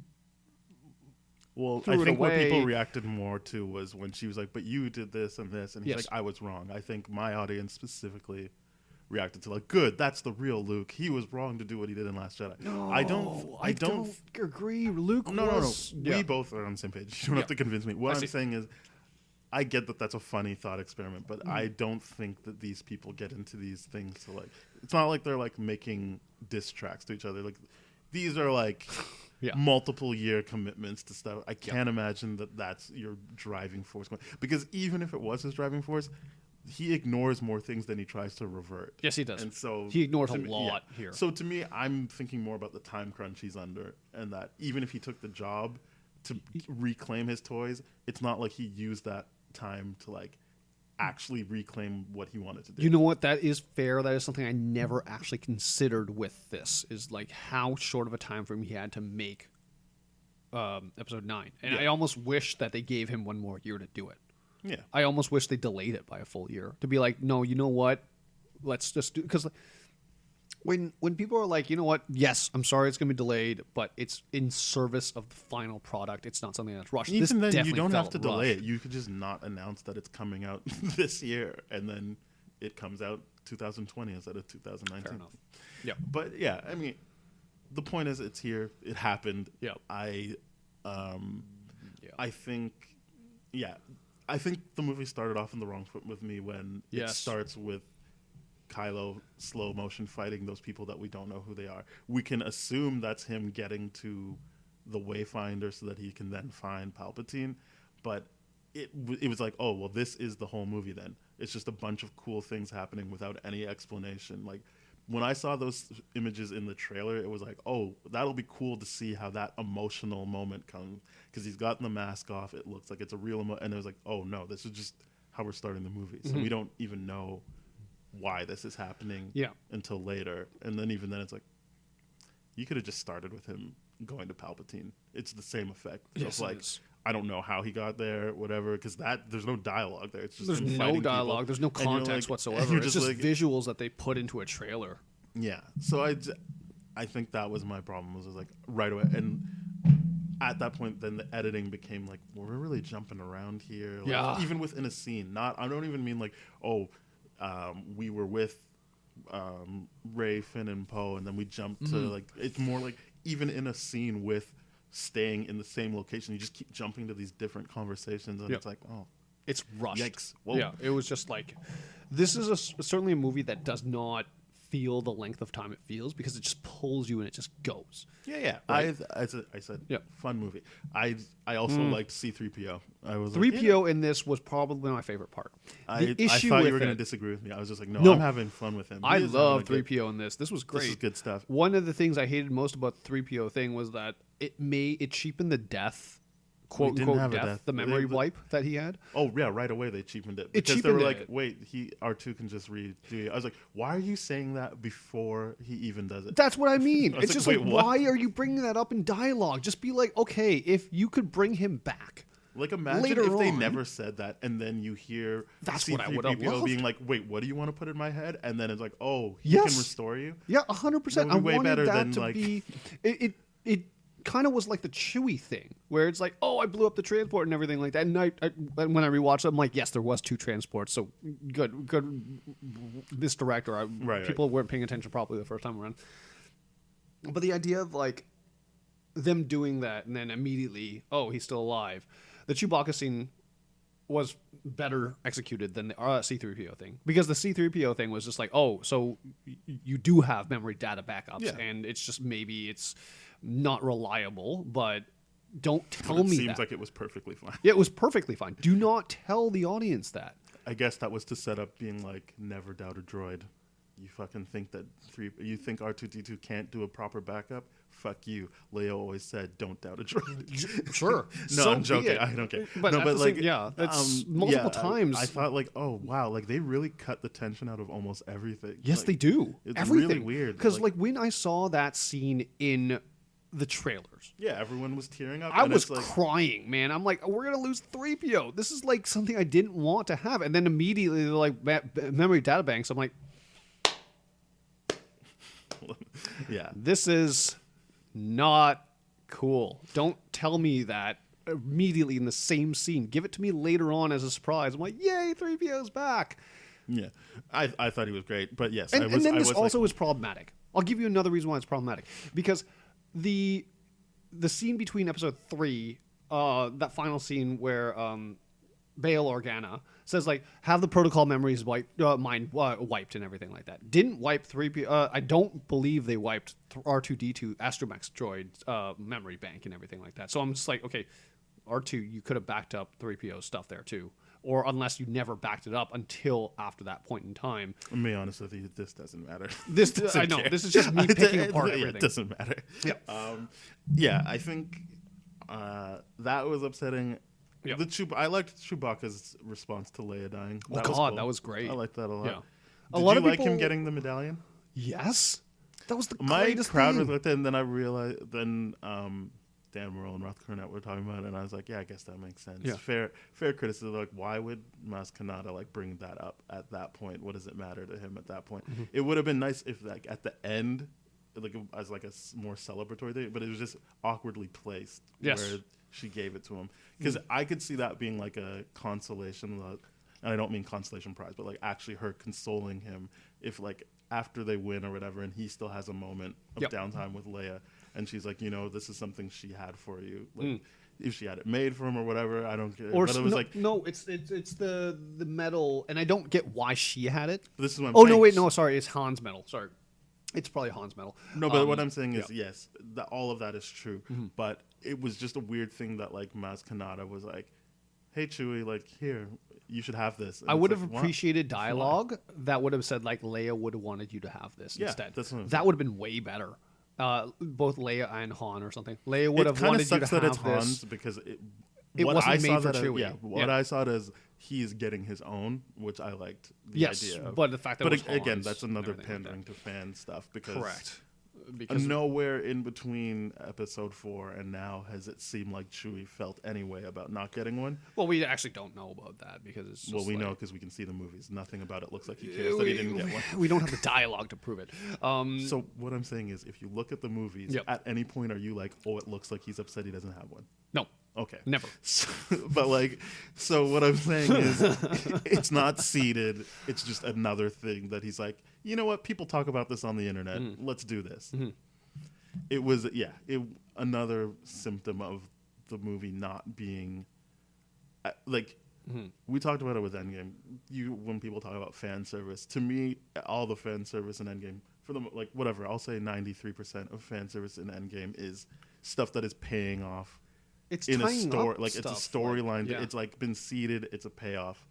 Whereas it does feel like there's a lot of moments of like, oh, we should do this, and then I hate to say it does feel like a Batman versus Superman thing of like, hey, you know what people care about? Like, let's just throw that into the mix, and let's throw this into the mix, and then you find out it's the same writer.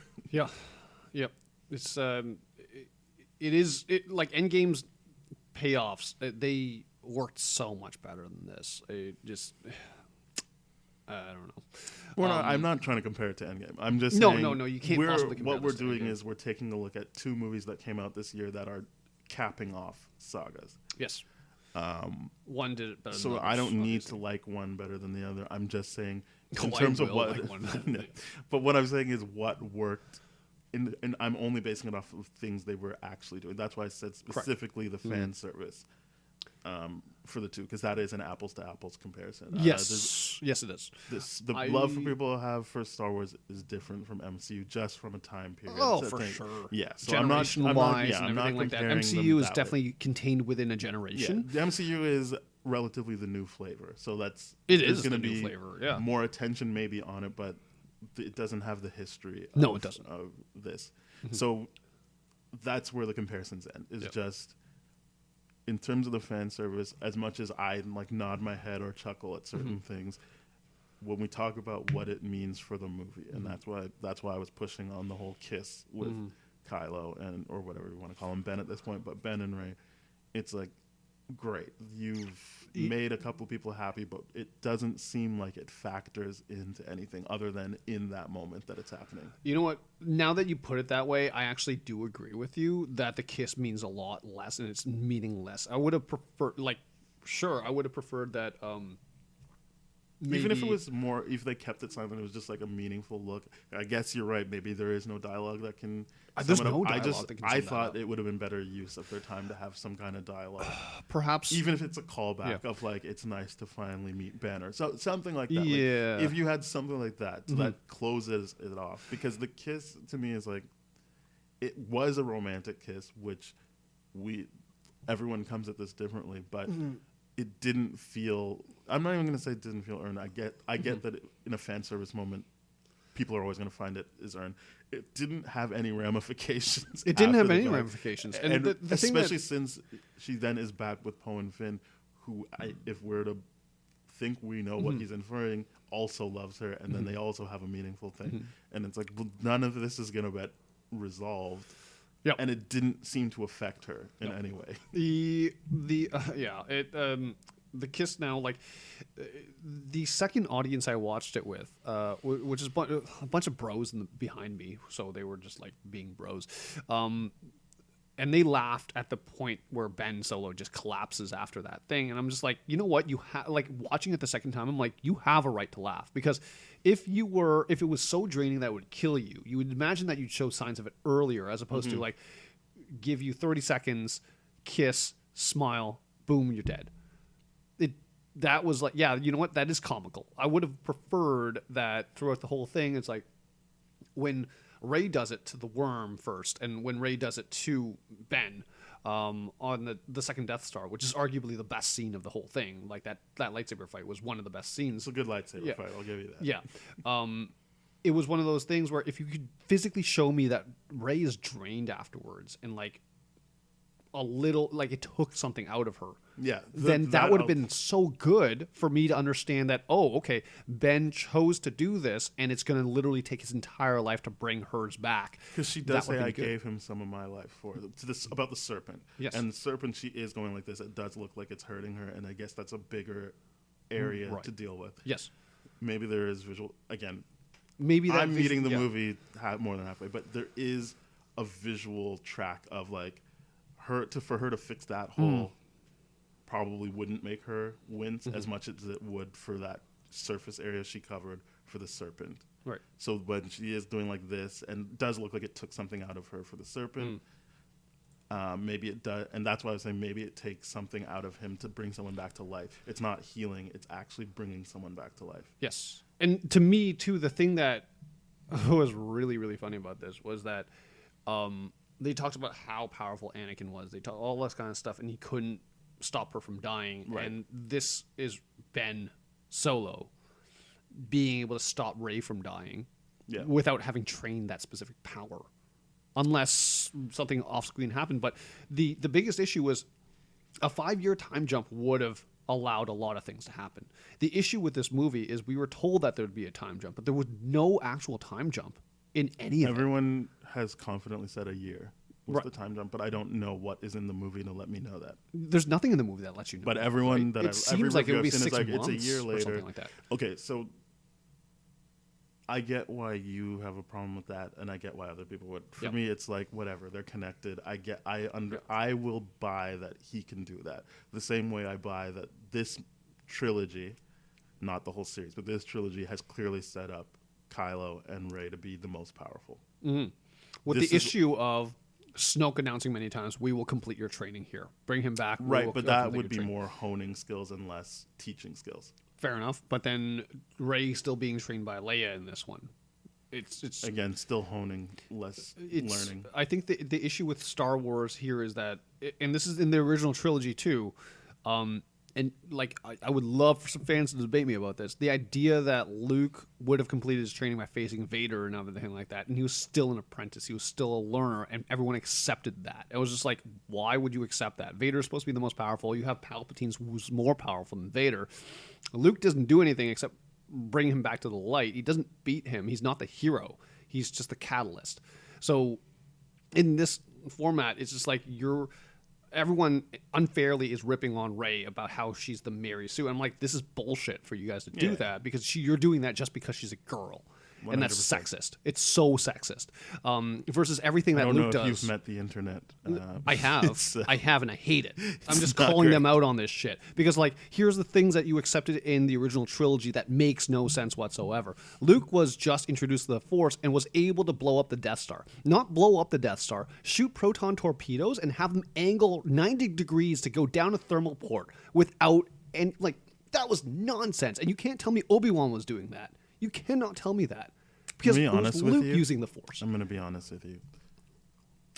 That doesn't seem like a much bigger task visually. I'm not talking about... I know that you actually like care about this and have like leaned into it, but I'm saying if I'm a casual viewer, that doesn't seem like that much of a bigger task. No, but that's why I'm saying there would probably be a bigger group of people if they are in earnest, and I never believe they are, if they are in earnest talking about why is she so overpowered. If they aren't so in earnest saying that, I can see a bigger group of people not connecting that what Luke does is a lot more complicated than Rey. But again, I don't ever want to engage in these conversations because I don't believe these people actually care about that.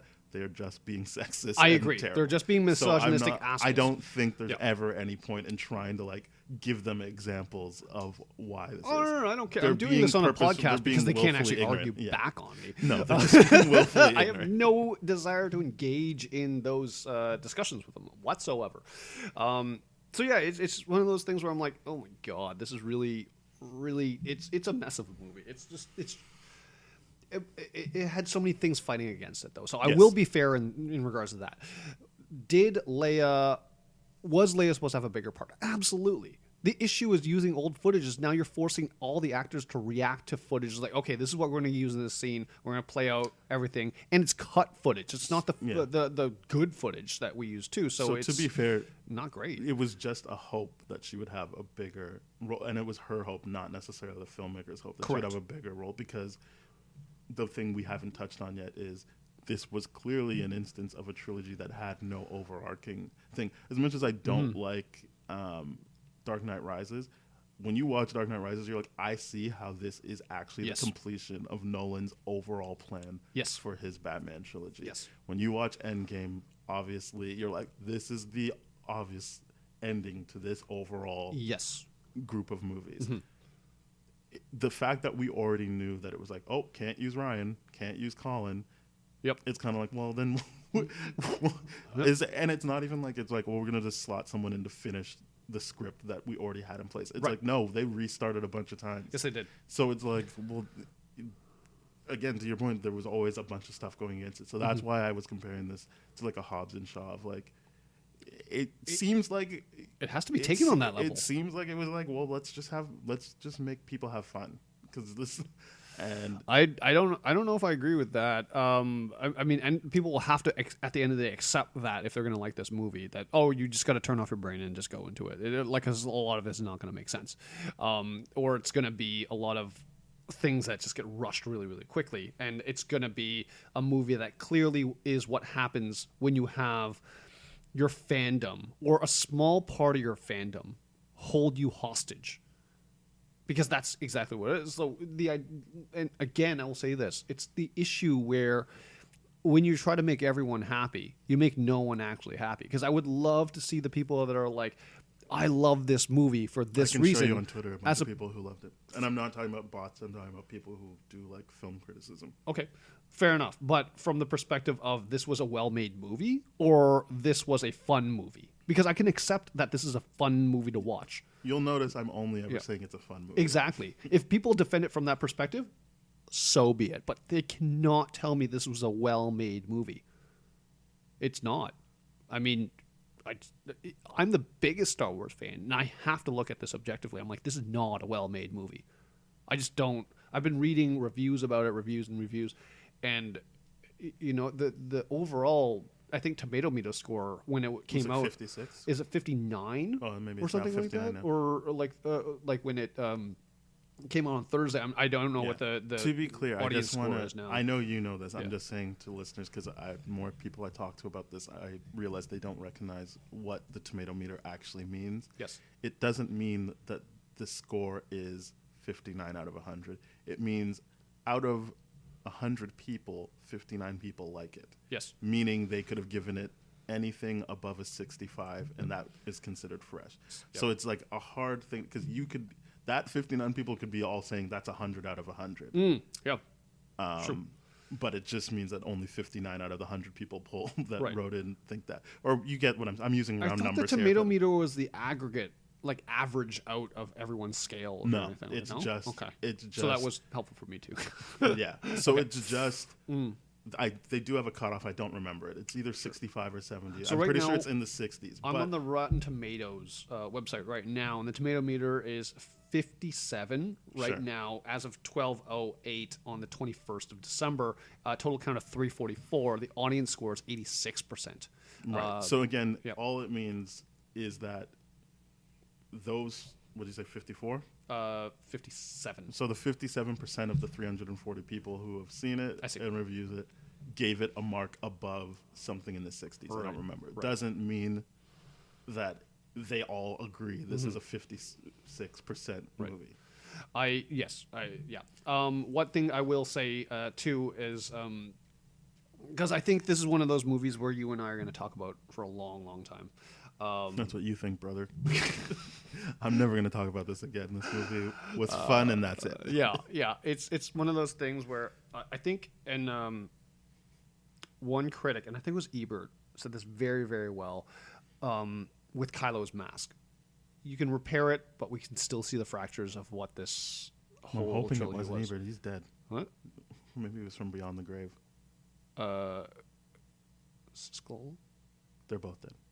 Are they both dead? Maybe Roper? To be fair, Ebert probably still has a site, so maybe someone he does from still his have a site, site. but He he's just dead. I didn't read the author, but it was on the Roger Ebert site. Okay. Maybe he's Palpatine. I don't know. Well, Ray said it That too. was in poor I can taste. see. I apologize for that. I can see through your cracks, you bitch. Yep. So She's like, you're haunted. one thing I did really, really enjoy, the final scene where they're on Tatooine. Not the whole like. What's your last name? Sky. And someone walks by. Walker.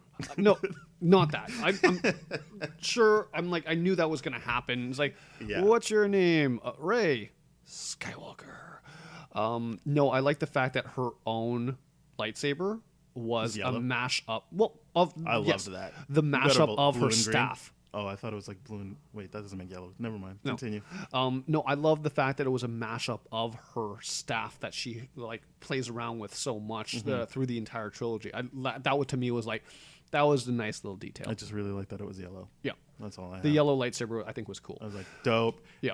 Another thing I didn't like about his stupid ass and mystery box stuff was when the new character, when you learned that like Finn wasn't the only stormtrooper that just all of a sudden Oh, you mean rebelled. Jana and the whole tribe? Horse people, you got it. On Endor? The stormtroopers, she like sits next to the only other black character and is like, "Are you my dad?" And he's like, "Well, no." Well, no, like I don't know what. This is the problem with mystery boxes. You're asking me to project onto it, and all I see is her for no reason whatsoever sitting next to Lando, being like, "Where are you from?" and him saying, and then her being like, "Oh, I don't know where I'm from," and then him being like, "Let's find out." I'm like, "What is that? What does that mean? What is this for?" Other than maybe she thought like, "Oh, maybe he's one of my people," right? And then like being like, "Oh, he's not even from the same planet as me." Right. What do I do? I was just like, "What?" Like. That's not how you end a series. I agree. You don't leave that open. Like, just let her be the story you already set. Why are you like adding this new? Let her have a moment between Finn. Like if her and Finn I'm not connected. saying you need to give her any more connection than what she already had. I'm saying that's fair. Why are you introducing this in the last scene, like her last scene? Yes. Like, what does that mean? What does that do for her? It's stupid. One thing I will say about that final scene, it was very, very subtle, and I really enjoyed it. But the LGBTQ plus representation in there, it was. I really enjoyed that. I was like, oh, cool, this is great. What I didn't like was how it was weaponized by sites, being like, oh, the LGBT scene, and then it was always showing Finn and Poe, and I was like. That's not how it was, but sure. You don't need to like.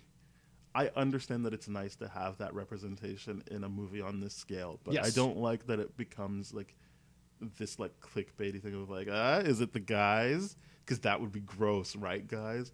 And then it's like, love is love, people. Yeah, just deal with it. Just let it be in the movie, or if you are going to talk about it, I'd like to hear from someone about like. How it made them feel to see that in a Star Wars movie. Yes. I don't need you to be like, oh, who kissed? Or like, oh, it got past the Chinese censors, but not the Malaysian ones. And it's like, all right, well, like, great.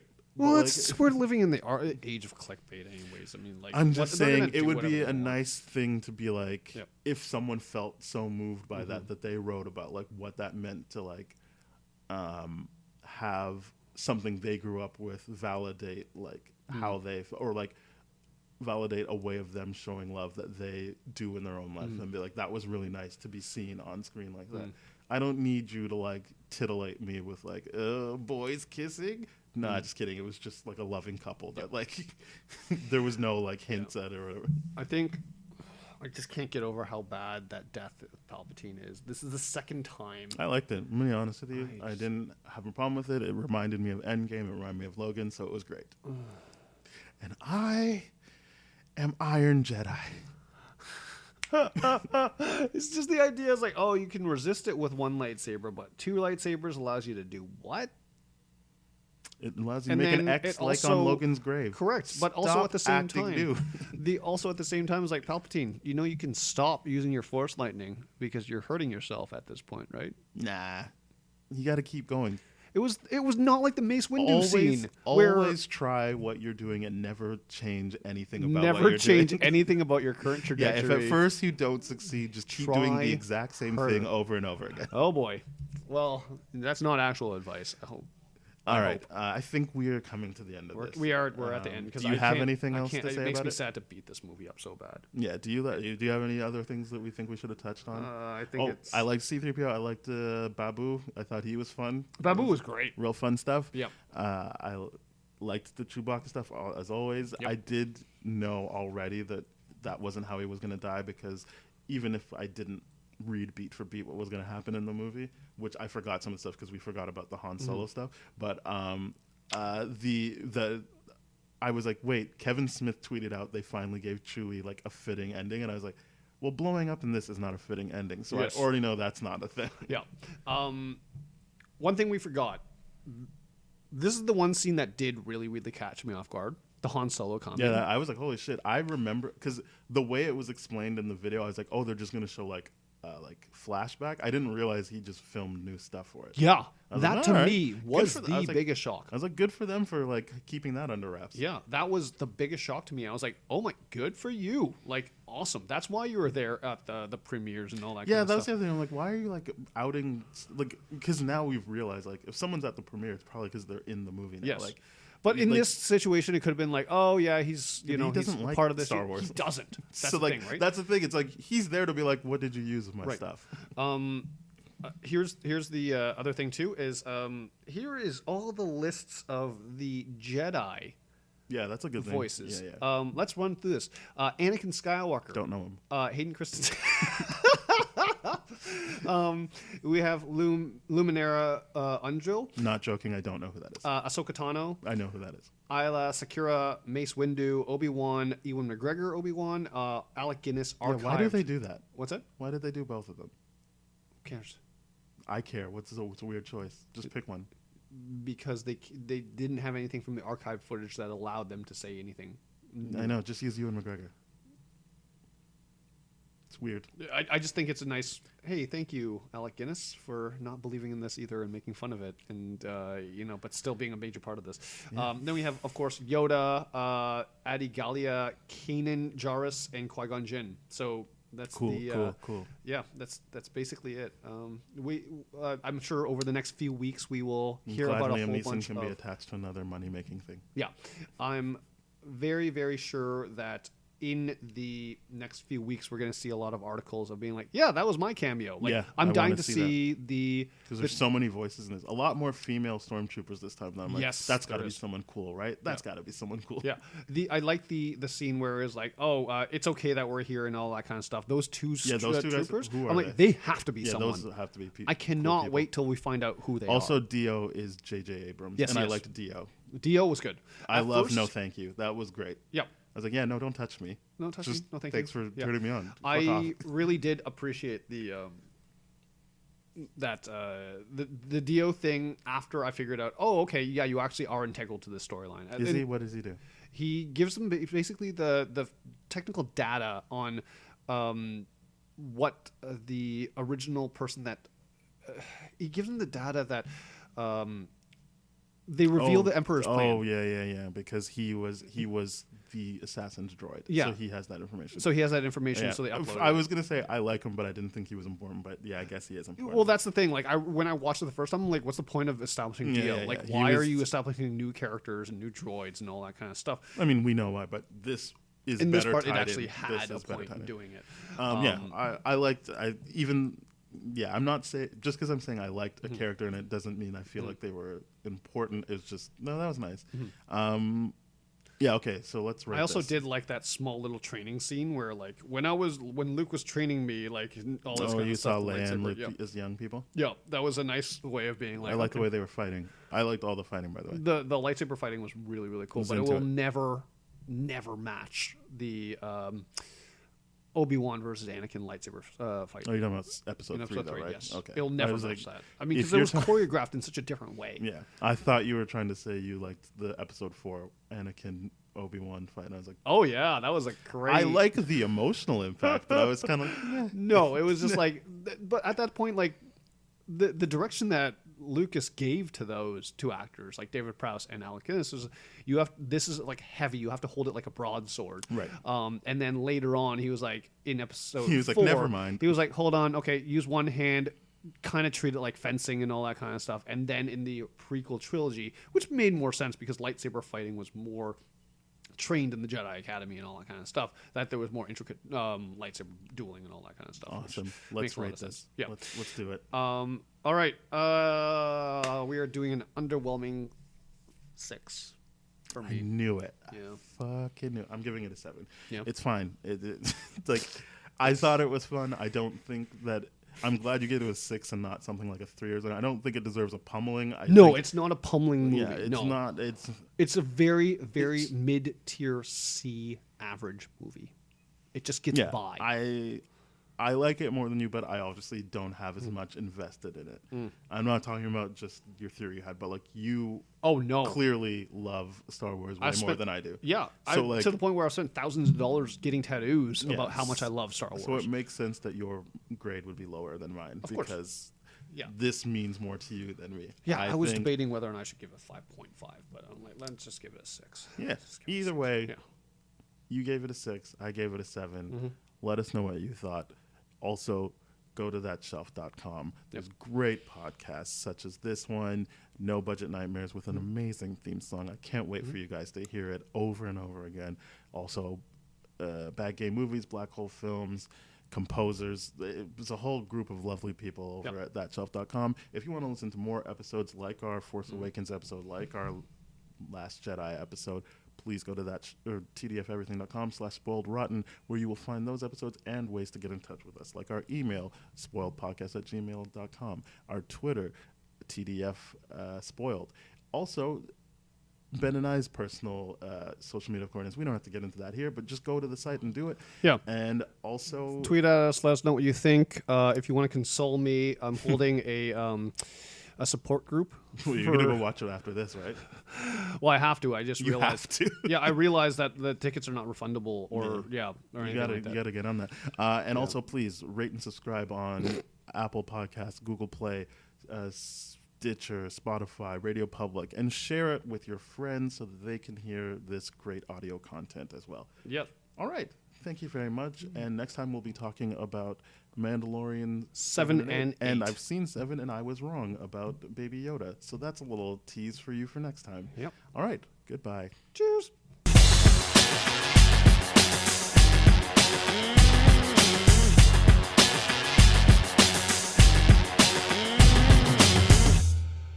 This has been a TDF Everything production, brah.